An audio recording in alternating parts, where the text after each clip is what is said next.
So today I'm going to be talking about the multi-tiered system of supports. I noticed that it's used a lot in the school system, and it has 4 essential components. There's a screening, progress monitoring, multi-level prevention system, and data-based decision making. And SLPs work really closely with all of these things. We do screen a lot of the kids. We had a couple this year that the parents requested testing, so we did a full screener. And then the progress monitoring, some of our kids are just on consultative, and we check in with their teachers or everything to make sure that they're progressing without our services.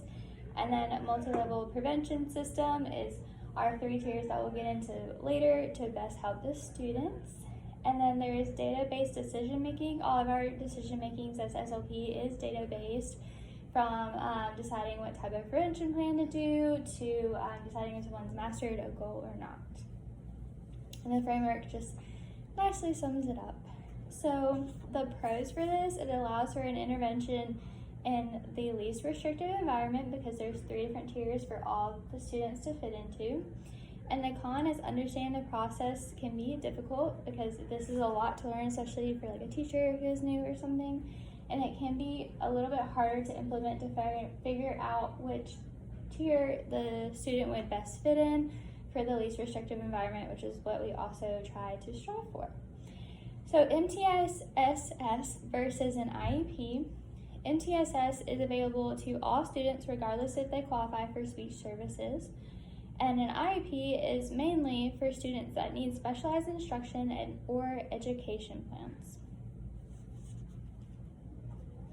So the definition is MTSS is a framework that utilizes data and instruction for students' achievements while focusing on students' social, behavioral, and emotional needs. The difference between this and the RTI 3-step model is MTSS works on the social, behavioral, and emotional needs, where RTI does not. It just focuses on just strictly the 3 tiers. And it is, like I said, a 3-tier system. Tier 1 supports offered to all students, and an example at Alexander High School would be all students are offered study skills if they needed it. And Tier 1 is school-wide. The objectives are grade level based, and the instruction is accessible to all students. Core is aligned with the state standards, so like every classroom has their state standard listed, and it includes enrichment, which at Alexander High School it includes AP and honors classes. And then we move on to Tier 2. It is targeted supports. An example would be the student going to a separate test for testing, which a lot of our kids do that for math, or they might be in a class that has an extra para to help with testing or additional supports. And it is a smaller group, but still standardized. They still take a test at the end of the year. It is 15 to 20% of the student population. It is delivered by trained staff, and it is increased family involvement and also progress monitoring. And then we have Tier 3, which is intensive support, and that could be speech therapy or self-contained classrooms. An individual and intensive intervention is 3 to 5% of the student population and is provided by adequate trained staff. This could be like our special education teachers. And it is ongoing family communication. They have a lot more communication with the parents than our other classrooms might. They have ongoing emails and ongoing IEP meetings and such like that to further help with their progress monitoring. And then their progress monitoring is weekly.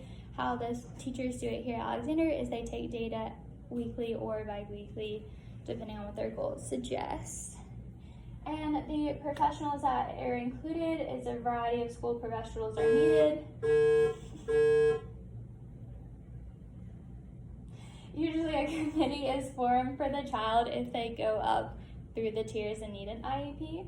Some professionals are needed, could vary for schools, but we have a PEC specialist, a general education teachers, speech language pathologists, school psychologists. We have the parents, special education teachers.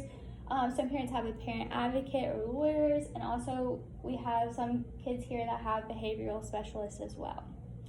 And the role of the SLP is to provide individualized support to students in all 3 tiers, and what that could look like is tier 1. Sometimes if we just have consultative, it's a lot of our gen ed kids, it might be checking up on them through email with their teachers or going and peeking into their classrooms to see how they're doing. And then at tier 2, targeted supports would be taking them out of class, maybe in groups, just to work on specialized speech therapy or talk to them about how they communicate with others. And then the tier 3 would be like our self-contained classrooms. We go up to them and we help them do speech therapy, but we do that in their environment with all the kids at once. So do you have any questions? Actually, no, I don't. Okay, Very great. good. Thank you so much. Thank you.